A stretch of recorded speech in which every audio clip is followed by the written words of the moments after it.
La Normandie, le pays d'Auge, des territoires célèbres pour ses manoirs à pans de bois. En majorité, ils sont très connus, d'autres sont oubliés ou même abandonnés, le patrimoine n'est pas toujours respecté. Ce manoir des Mathurins est perdu dans tous les sens du terme. Cette toile est une illusion, une vue compliquée à découvrir à travers les ronces, et la ruine totale menace un ensemble des plus remarquables de la ville de Lisieux. Le manoir des Mathurins est le plus beau, le plus intéressant, le plus important manoir de Lisieux de la fin du Moyen Âge. Il tombe en ruine totale et maintenant est laissé à l'abandon. Le cadrage du motif pour réaliser cette toile est assez difficile à découvrir, et la simplicité d'un petit détail des importants bâtiments, noyés dans les pommiers, donne à ce paysage un caractère authentiquement sincère de la Normandie. Et comme d'habitude en regardant l'ensemble de loin, le dessin surgit sans avoir été dessiné, c'est comme ça que j'aime peindre, peindre ce que l'on ressent devant un paysage et pas vraiment ce que l'on voit. Lisieux, le manoir des Mathurins, l'huile sur toile de lin, 27 sur 41 cm, peint en 2017. Ces détails agrandis et que j'ai disposés en patchwork, expriment et expliquent l'aspect réel des coups de couteau construisant par enchevêtrement le dessin final. Le manoir des Mathurins est un important ensemble de bâtiments en colombage construits par des religieux de Lisieux dans la seconde moitié du XVIe siècle.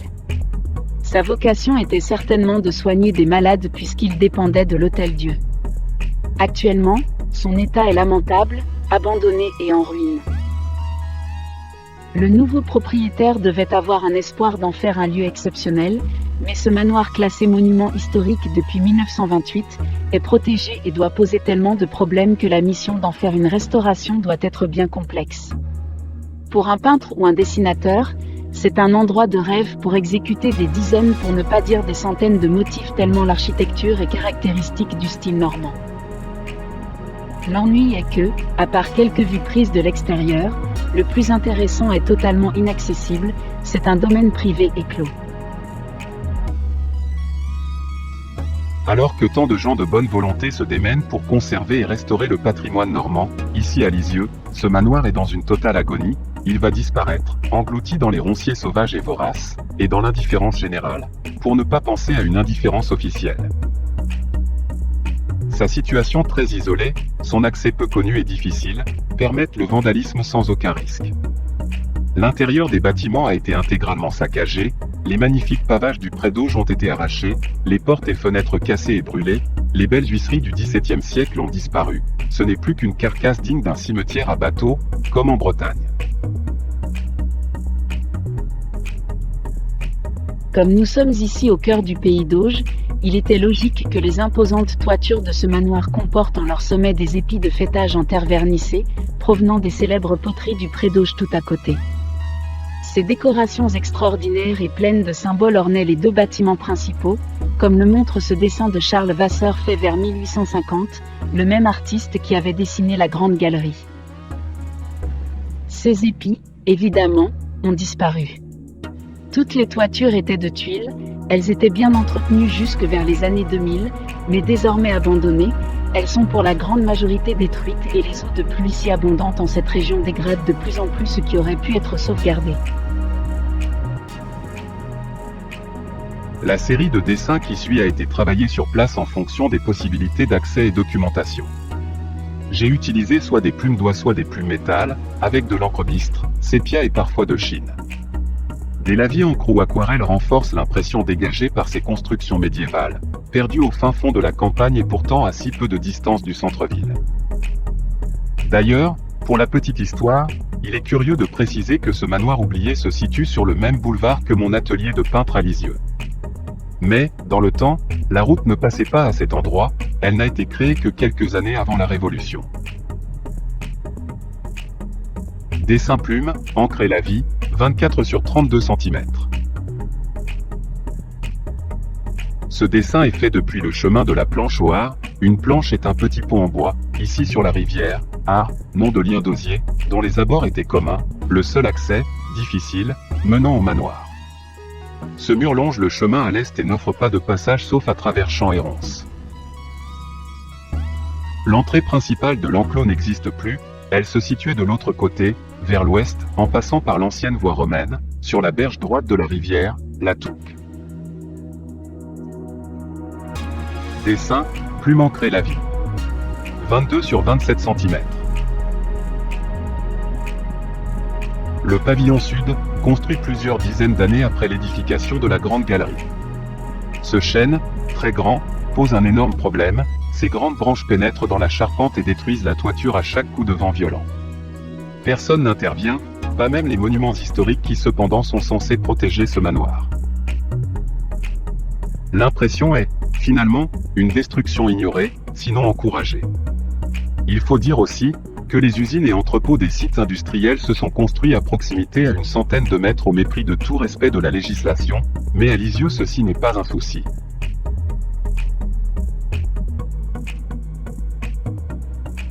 Une vision insoutenable, sans aucun doute.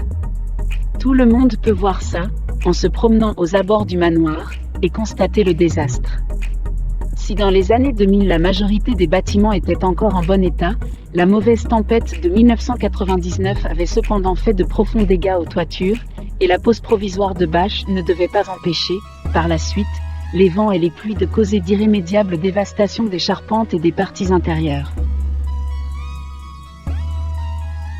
Sans entretien et réparation, ces historiques et caractéristiques constructions en pan de bois ne peuvent défier les siècles. En 2020, c'est absolument inconcevable, épouvantable de voir les lierres et épaisses couches de mousse recouvrir murs et toits, du moins sur ce qu'il en reste. Les tuiles, pour la majorité arrachées, jonchent le sol du chemin au pied des murs. Le Normand, dans sa grande sagesse avare, a l'habitude de dire « Bah, tant que le toit résiste, il n'y a pas besoin de s'occuper des murs, mais un jour le toit s'écroule. » Et peu de temps après, le reste aussi.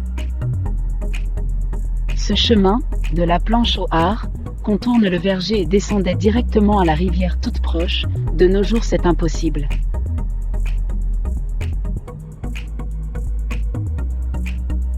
En levant les yeux, il est malheureusement facile de voir l'horreur, bâches arrachées, tuiles cassées, charpentes disloquées. Les murs, entorchis entre colombages, avaient conservé leur crépi blanc de chaux et sable, tout ceci commence à se détériorer depuis peu. L'immense mur de l'Est, qui, à l'époque, était à l'ombre des arbres de la forêt de Roc, protège aussi des vents froids la grande galerie côté cour. Ce mur est composé d'un blocage à damier de massifs pierres des carrières d'Orbec, reliés par des lits de silex si abondants dans cette région et briques en panneaux à la manière romaine. On retrouve le même appareillage en base des deux pavillons à architecture carrée. Ces assemblages de mortiers de chaux, sable et peut-être tuileaux, peuvent encore résister à condition d'être hors ruissellement. Dessin sur papier à grains, plume métal, encre bistre, et léger lavis à l'encre, 22 sur 27 cm. Exécuté d'une vue lointaine. C'est le pavillon nord qui se relie au pavillon sud par la grande galerie. La toile à l'huile représente ce pavillon vu dans l'autre sens, côté chemin. L'apparence de mon dessin est plus belle que la réalité. La toiture par derrière, que vous avez vue sur la vidéo, n'existe pratiquement plus. En façade, ce n'est que ronce. Je suis obligé, à propos de ce dessin, de m'impliquer en vous racontant une curieuse histoire de ma vie privée, à suivre. Voici mon histoire. Je connais les Mathurins depuis 1972, l'année où je me suis installé en Normandie à Saint-Philbert-des-Champs. Un jour, j'avais planté mon chevalet chez mon voisin, devant le château des Girouettes, le Breuil-en-Auge.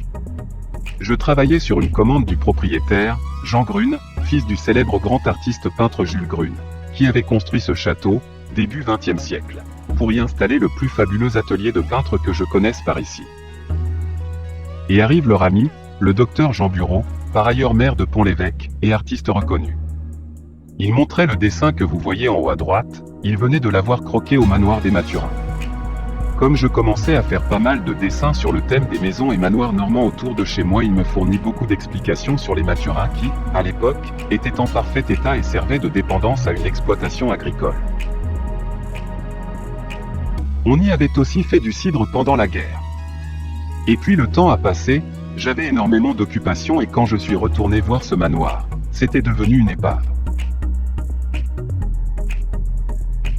Pourtant, un nettoyage semble avoir été fait il y a quelques années, mais, dans ce pays humide, un terrain en jachère, abandonné, peut se transformer en quelques années seulement en véritable forêt vierge.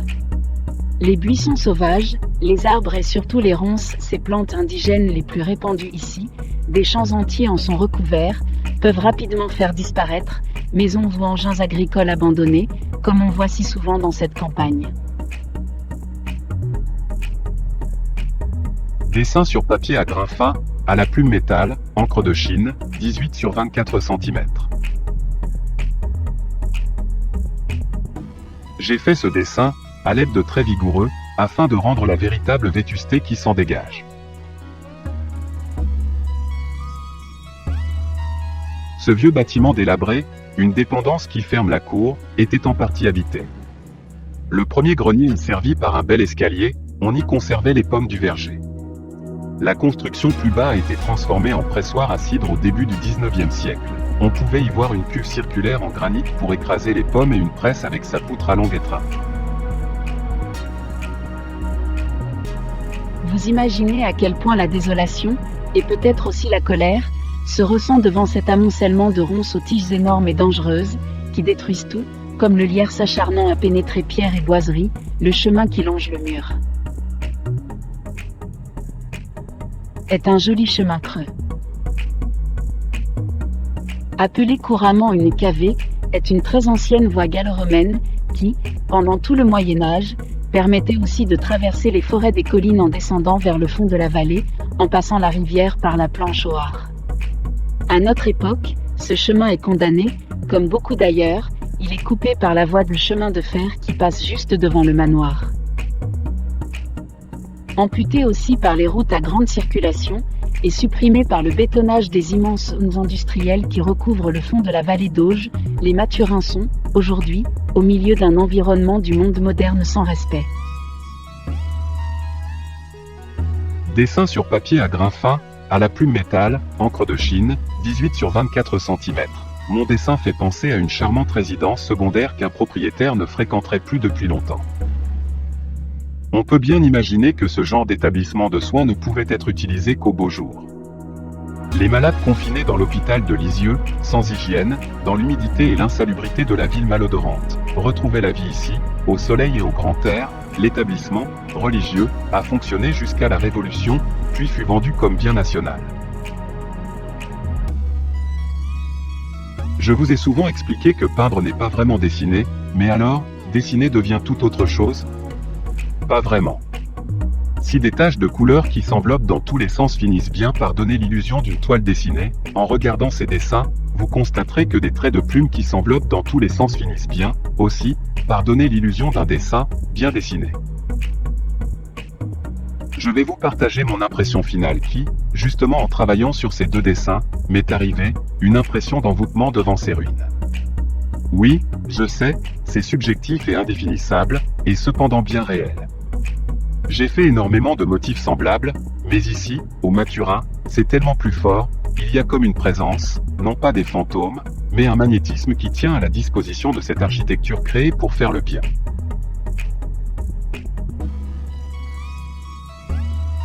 Il est temps, avant de terminer, de vous expliquer une anomalie historique. Si vous avez la curiosité de faire des recherches sur Internet, vous verrez avec étonnement que ce manoir se situe, non pas à Lisieux, mais à côté, à Ouilly-le-Vicomte. Voici l'explication. Au Moyen-Âge, c'est un évêque de Lisieux qui, possédant des biens sur la commune voisine d'Ouilly-le-Vicomte, offrit un terrain aux religieux mathurins, qui se dévouaient à l'hôtel-dieu du centre-ville, alors imbriqués dans les berges sombres et nauséabondes de la Touque et de l'Orbiquet, afin de leur permettre la construction d'un édifice de santé, à la campagne, au soleil. Ce qui fut fait est bien fait.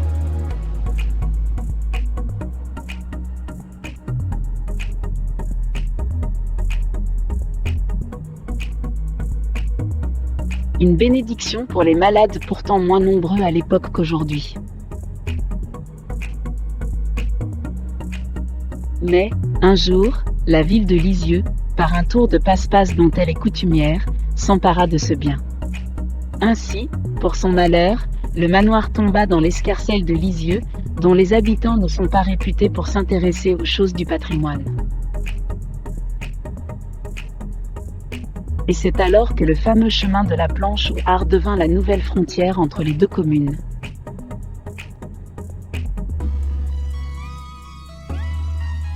Lisieux, le manoir des Mathurins, dessin sur papier à grains fins, à la plume métal, encre bistre, rehaussé de légers lavis d'aquarelle, 23 sur 32 cm.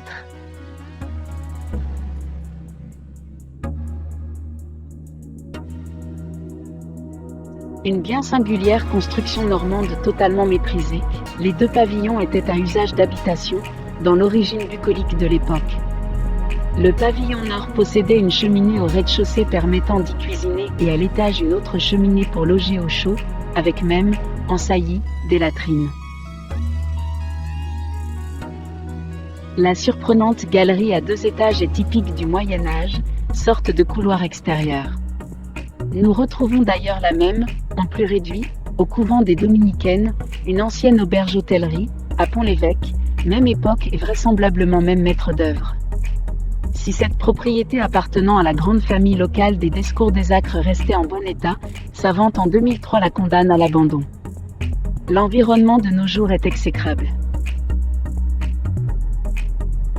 Un environnement immédiat de trains, de poids lourds, 500 par jour, la départementale toute proche avec 18 000 véhicules par jour, donne une drôle d'ambiance sonore, et plus récemment l'installation de l'importante station d'épuration de la ville, dans le champ à côté, fait perdre tout espoir d'y habiter. Les planchers sont effondrés, celui de la galerie n'existe plus, les piliers de soutènement, détériorés, sont en limite de rupture, l'écroulement de cette vénérable galerie est prévisible si aucun travaux n'est fait. Entre les deux guerres des étais renforçait la structure. Les maçonneries des deux pavillons sont en très mauvais état, présence de fissures, de dislocation du blocage entre les différents matériaux.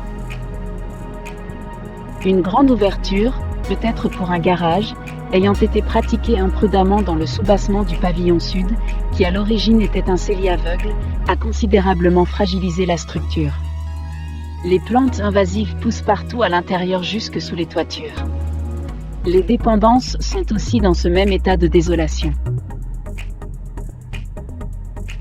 Même la DRAC n'intervient pas, et pourtant, l'authenticité de l'édifice, sa destination originale d'établissement de soins, sa beauté architecturale, justifierait sa sauvegarde et sa restauration.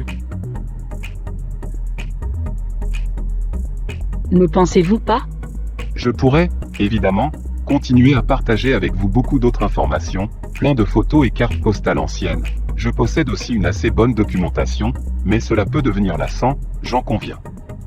Par contre, je ne connais aucune peinture de ce manoir.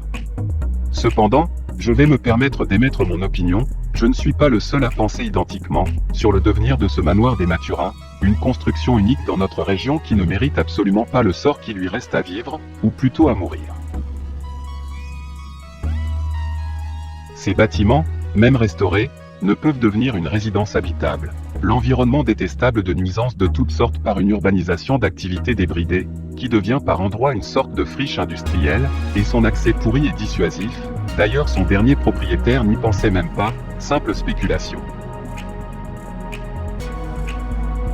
Il y a quelques années, j'ai pris beaucoup de contacts, j'ai lancé plusieurs idées, j'ai donné des pistes qui permettraient de réhabiliter ce site pour en faire un élément de patrimoine attractif sur un plan culturel et touristique, au bord de la principale voie pénétrante. Aucune réponse, silence total. Donc, que faire ? C'est simple, rien.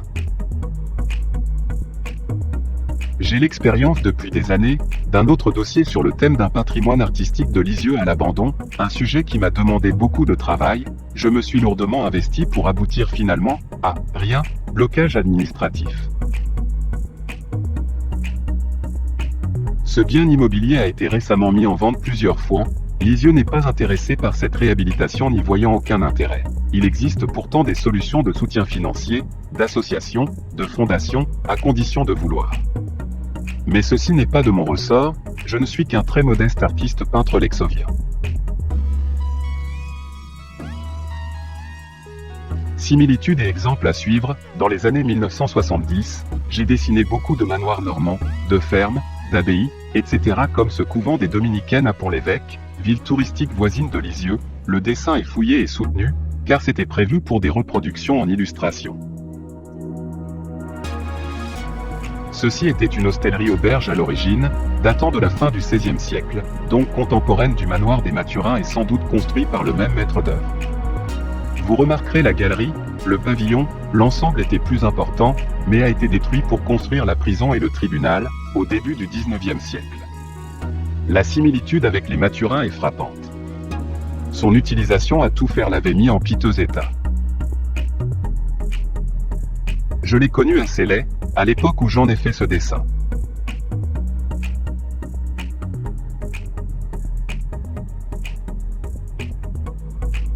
Mais, vers 1980-90, la ville décida de restaurer l'ensemble pour en faire un superbe espace culturel, qui, maintenant abrite des expositions d'art. N'est-ce pas un bel exemple de réhabilitation et d'utilisation de ces magnifiques anciennes constructions normandes à pans de bois ?